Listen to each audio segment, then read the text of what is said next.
에크하르트 톨레 이 순간의 나 세 번째 리뷰하겠습니다.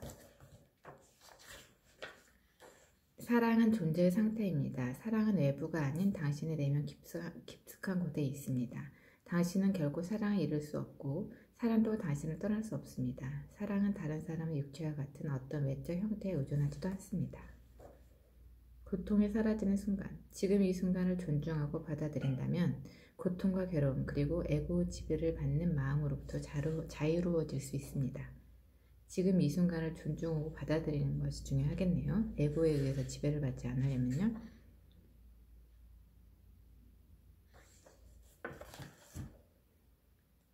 고통체는 에고라고도 하는데 에고는 걱정을 불러들이고 이런 것들을 계속 생각하고 생각과 감정으로서 나타내서 마치 내면의 내가 생각과 감정인 것처럼 나를 휘두르고 나에게서 떨어져 나가지 않으려고 합니다. 그때 제3자의 입장에서 이런 감정을 내가 느끼고 있구나, 이렇게 생각을 하고 있구나, 이렇게 지켜보는 자로서 나를 제3자의 객관적인 모습으로 바라보고 현존하는 연습을 많이 하라고 합니다.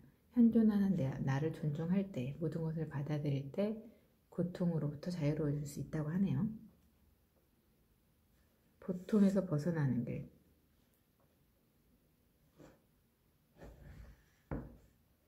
당신의 내면에서 어떻게 저항이 일어나는지 관찰해 보세요. 당신이 고통에 집착하는 걸 지켜보세요. 경계를 놓치지 말고 불행에서 얻어낸 기이한 즐거움에 주목하세요. 그 즐거움에 대해서 말하거나 생각하는 충동을 지켜보세요. 그것을 자각하는 순간 저항도 곧 멈추게 됩니다. 그러면 고통체에 주의를 기울일 수 있고 목격자로서 존재할 수 있습니다. 변화는 이렇게 시작합니다. 목격자로 존재하는 것부터가 변화의 시작이라고 합니다. 이 과정은 오직 당신만이 할 수 있습니다. 다행히 강렬하게 깨어있는 누군가를 만날 수 있다면, 그들과 더불어 지금 이 순간의 상태에서 머무를 수 있다면 그들은 도움을 받을 수 있지만 아무도 내 대신에 고통체에서부터 벗어날 수 없다고 합니다.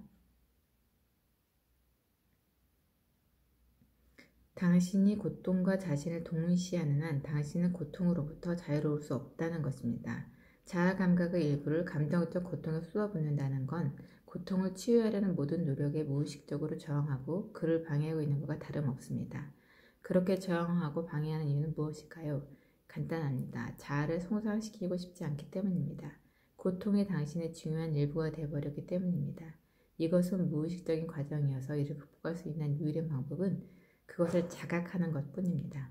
내가 이렇게 생각하고 있구나, 내가 이렇게 감정을 가지고 있거나 이렇게 자각하라고 하네요.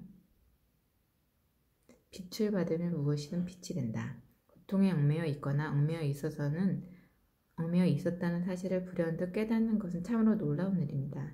이것을 깨닫는 순간 당신은 집착에서 벗어날 수 있습니다.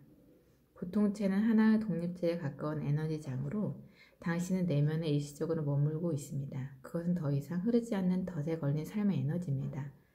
물론 고통체가 그곳에 머물게 된 것은 과거에 일어났던 어떤 일 때문입니다. 말하자면 고통체는 당신 안에 살아있는 과거인 셈입니다. 당신을 고통체와 동일시하는 것은 곧 과거와 자신을 동일시하는 것과 같습니다. 자신이 피해자라는 생각을 갖게 되면 진실과는 정반대로 과거가 현재보다 더 강력하다고 믿게 됩니다. 다른 사람들이 그리고 그들이 과거에 당신에게 했던 행위가 지금 이 순간 당신이 누구인지에 대한 책임이 있다고 여기게 됩니다. 또한 당신은 감정적 격도뿐만 아니라 당신이 진정한 자신일 수 없는 이유도 그들 때문이라고 생각하게 됩니다. 하지만 진실은 그곳에 존재하는 유일한 힘은 이 순간에 있다는 것입니다. 이것이 바로 현존의 힘입니다. 일단 그 힘을 깨닫게 되면 지금 이 순간 자신의 내면에 대한 모든 책임은 다른 누구도 아닌 당신에게 있다는 것을, 그리고 과거는 지금 이 순간의 힘과 싸워 이길 수 없다는 것을 알게 됩니다. 무의식은 고통체를 만들고 깨달음은 그것을 다시 본래의 상태로 변화시킵니다. 사도 바울은 이 우주의 법칙을 아름답게 표현했습니다. 모든 것은 빛을 받아 드러나고 빛 그 자체를 받으면 무엇이든 빛이 된다. 모든 것은 빛을 받아 드러나고 빛 그 자체를 받으면 무엇이든 빛이 된다. 어둠과 싸울 수 없는 것처럼 고통체와도 싸울 수 없습니다. 싸우려고 애쓰면 내면의 갈등과 고통만 심해질 뿐입니다. 고통체를 지켜보는 것만으로도 충분합니다. 아, 이런 생각을 하고 있구나. 이것 때문에 괴로워하고 있구나. 이렇게 지켜보세요. 고통체를 지켜본다는 건 그것을 이 순간의 일부로 받아들인다는 것을 의미합니다. 그럼으로써 고통체에서 자유로워질 수 있습니다. 사랑이라는 이름의 깨달음. 모든 중독은 무의식적으로 자신의 고통을 직면하는 걸 거부하는 데서 비롯됩니다. 이런 까닭에 모든 중독은 고통으로 시작해서 고통으로 끝이 납니다.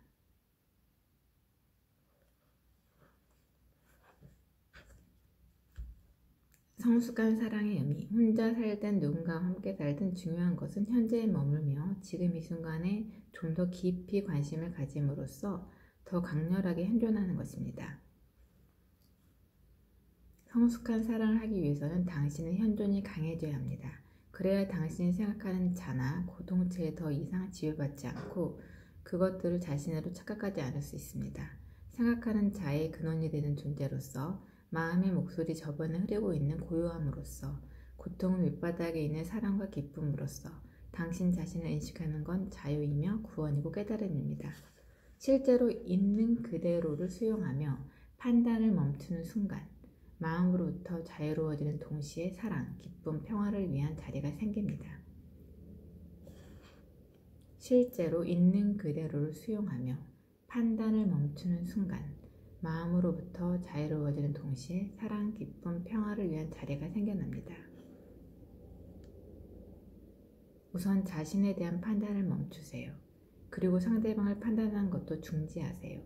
관계를 변화시키는 가장 좋은 방법은 어떤 식으로든 상대방을 판단하거나 바꾸려 하지 말고 상대방을 있는 그대로 온전히 받아들이는 것입니다. 그러면 그 순간 당신은 에고를 초월합니다. 모든 마음의 게임에서도 중독이나 다름없는 집착에서도 해방될 수 있습니다. 더 이상 희생자도 가해자도 없으며 비난하는 사람도 비난받는 사람도 없습니다. 이렇게 서로에게 의존하지 않게 되고 누군가의 무의식적인 패턴에 휩쓸려 계속 똑같은 상황에 놓이는 것이 또 끝납니다.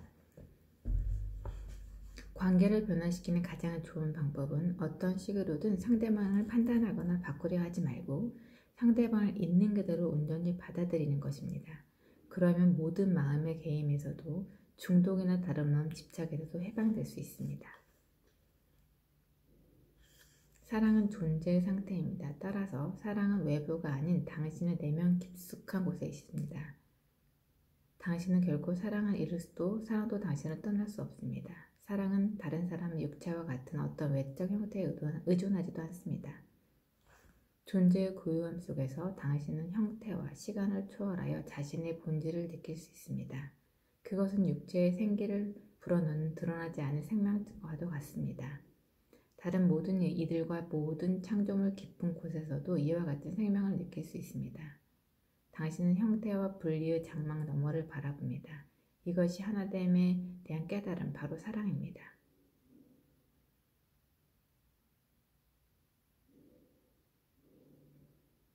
당신이 마음과 동일화된 상태에서 벗어나지 못하고 고통체에서 사라지게 할 만큼 현존이 강렬하지 않거나 관찰자로서 현재에 머물 수 없다면 진정한 사랑은 잠시 엿볼 수는 있어도 풍성하게 꽃피울 수는 없습니다. 그럴 경우 고통체는 당신을 지배하고 당신의 사랑을 파괴할 겁니다. 깨달음을 위한 인간관계. 사실을 인정하고 받아들이면 그 상황으로부터 어느 정도는 자유로워질 수 있습니다.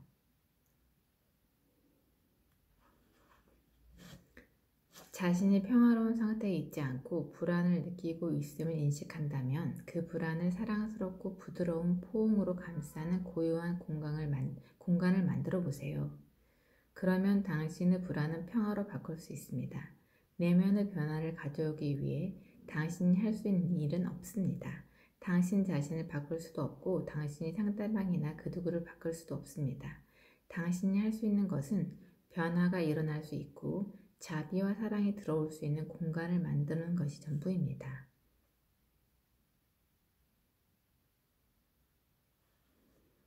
모든 순간마다 그 순간을 인식하세요. 특히 당신의 내면 상태를 인식하세요. 만약 분노하고 있다면 당신의 내면에 분노가 있음을 의식하고 하세요. 질투, 방어, 말다툼, 합리화, 사랑과 관심을 요구하는 어린아이의 같은 마음 혹은 어떤 종류 감정적 고통을 겪고 있다면 그 순간의 현실을 인식하고 그 알매 상태를 유지하세요. 그러면 인간관계는 당신은 사다나 다시 말해 당신을 위한 영적 수양의 기회가 될 수 있습니다. 배우자가 무지에서 비롯된 행동을 했다면 그것에 반항하기보다는 당신의 알므로 그 행동을 사랑스럽게 감싸주세요.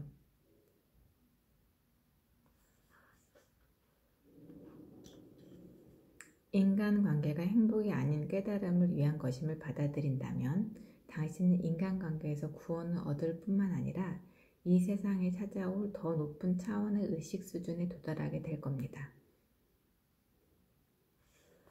인간관계는 행복을 위한 것이 아니라 깨달음을 위한 것이랍니다. 그렇군요. 우리는 배우자를 바꾸려고 막 노력을 하는데 그러면 안 되겠네요. 좀 더 너그러운 마음으로 그들을 포옹해야 되겠어요. 자신과 하나 되는 순간 당신이 해야 할 일은 오직 지금 이 순간을 완전하게 받아들이는 것입니다. 그러면 지금 여기에서 편안함을 느끼고 자신을 편안하게 받아들이게 됩니다. 나를 편안하게 있는 그대로 받아들이라고 하네요. 부족해도 괜찮습니다. 3. 지금 이 순간을 받아들이기. 있는 그대로를 받아들이고 온전히 지금 이 순간에 있을 때 과거는 힘을 잃게 됩니다. 마음에 가려져 있던 존재의 영역이 열립니다. 갑자기 거대한 고요함이 내면에서 솟아오르고 평화에 대한 불가해한 감각이 떠오릅니다. 그 평화 안에 크나큰 기쁨이 있습니다. 그 기쁨 안에 사랑이 있습니다. 그리고 가장 깊은 중심부에 신성하고 헤아릴 수 없는 것, 이름 붙일 수 없는 그것이 있습니다. 그것이 존재겠죠? 의식이고요. 스스로 삶을 책임진다는 것, 덧없음과 헛됨, 인간관계, 재산, 뭐 이런 게 덧없다고 하네요. 삶에 저항하지 않는다는 건 품위, 편안함, 빗속에 있다는 의미입니다. 이 상태는 어떤 방식으로든 좋거나 나쁜 것이 더 이상 좌우되지 않습니다. 스스로 투명해지기. 식물이나 동물을 관찰해 보세요. 그들의 모습을 보며 그대로를 받아들이고 지금 이 순간에 자신을 맡기는 법을 배우세요. 그들이 당신에게 존재를 가르쳐 줄 겁니다. 그들에게 온전함을 배울 수 있을 겁니다. 그들에게서 하나 되는 것을 당신 자신이 되고 실제하는 것을 배워보세요. 그들이 어떻게 살고 어떻게 죽는지, 삶과 죽음을 어떻게 자연스럽게 받아들이는지 가르쳐 줄 겁니다.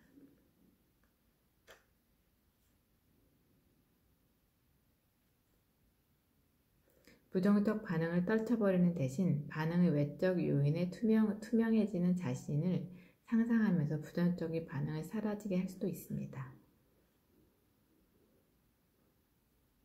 내면의 부정적인 에너지장이 축적되는 것을 원하지 않고 그것이 아무런 쓸모가 없다는 것을 알아차린다면 그런 부정적 감정을 떨쳐버릴 수 있습니다. 그렇지만 부정적 감정에서 완전히 벗어났는지 반드시 확인해야 합니다.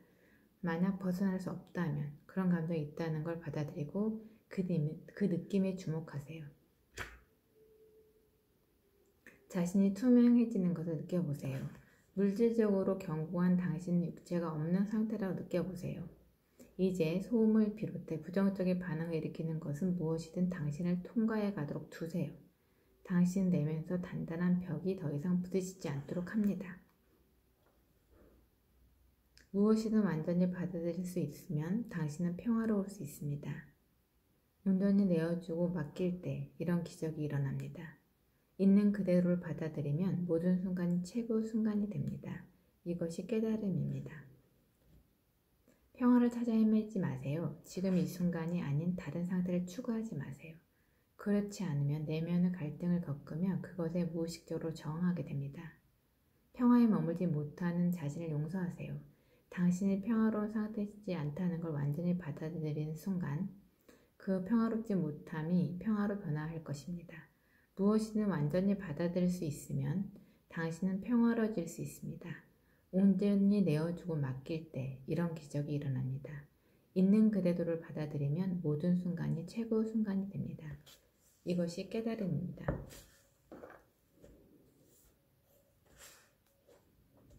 죽기 이전의 죽음. 마음이 만들어내는 모든 대립에서 초월하는 순간, 당신은 마치 깊은 호수와 같은 상태가 됩니다. 가장 강력한 영적 소행 중 하나는 육체를 포함해서 물질적 형상의 죽음에 대해 깊이 명상하는 것입니다. 이것을 죽음 이전의 죽음이라고 부릅니다. 자신을 맡기는 지혜. 자신을 내맡긴다는 건 간단한 행위이지만 삶의 흐름을 거스르기보다는 순응하는 심오한 지혜입니다. 성경에서도 순응하는 사람들에 대한 주님의 은총이 많이 나오죠. 삶의 흐름을 경험할 수 있는 곳은 오직 지금 이 순간뿐입니다. 그래서 자신을 내맡긴다는 건 어떤 조건이나 아무런 의구심 없이 현재의 순간을 받아들이는 걸 의미합니다. 있는 그대로의 내적으로 좋아하는 걸 포기하는 것입니다. 나를 판단하거나 부정하거나 부족하다고 생각하지 않고 온전히 그냥 있는 그대로 나를 받아들이는 상태가 중요하다고 하네요. 지금 이 순간 있음을 받아들이세요. 내가 존재하고 있음을 받아들입니다. 삶의 상황이 불만스럽거나 견딜 수 없다면 가장 먼저 자신을 맡기고 순응해야 합니다. 그렇지 않으면 그런 상황이 지속되며 무의식적인 저항도 멈출 수 없습니다. 순응해야 한다고 합니다. 지금 이 상황이요.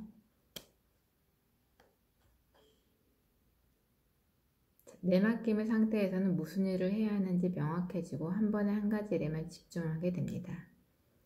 당신이 처한 상황이 유쾌하지 않거나 불만스럽다면 이 순간을 분리해서 그것을 있는 그대로 내맡겨 보세요. 마치 손전등의 안개를 가르는 것처럼 느껴질 겁니다. 그러면 당신의 의식 상태는 외부 조건에 의해 지배받지 않게 됩니다. 그리고 무의식적으로 반응하거나 저항하지 않게 될 겁니다. 이 순간을 분리해서 그것을 있는 그대로 내맡겨 보세요. 있는 그대로 내맡기는 게 중요하다네요. 어떤 행동을 할 수 없고 그 상황에 벗어날 수 없다면 그 상황을 기회로 삼아 자신을 더 깊이 내맡기고 지금 이 순간으로 더 깊이 들어가고 존재 안으로 더 깊이 들어가 보세요. 불행의 이유. 우선 마음의 저항을 인정하는 것부터 시작하세요. 저항이 일어날 때 거기에 있으세요. 마음이 어떻게 저항을 만들어내며 상황과 당신, 자신, 그리고 다른 사람들에게 어떻게 꼬리표를 붙이고 구분하는지 지켜보세요. 마음이 저항할 때 당신의 생각이 어떻게 흘러가는지 관찰해 보세요. 저항감을 주시하면 그것이 아무런 쓸모가 없다는 것을 알게 됩니다. 지금 이 순간에 모든 주의를 기울이면 무의식적인 저항감은 의식이 됩니다. 그리고 저항은 완전히 사라집니다. 그 저항하는 마음을 의식해서 바라보라고 하네요.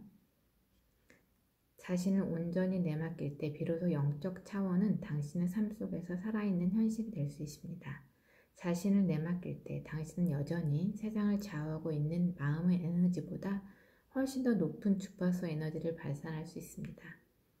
자신을 내맡김으로써 영적 에너지는 이 세상으로 들어옵니다. 그것은 당신 자신은 물론이고 인류와 지구상의 어떤 생명체에게도 고통을 주지 않습니다.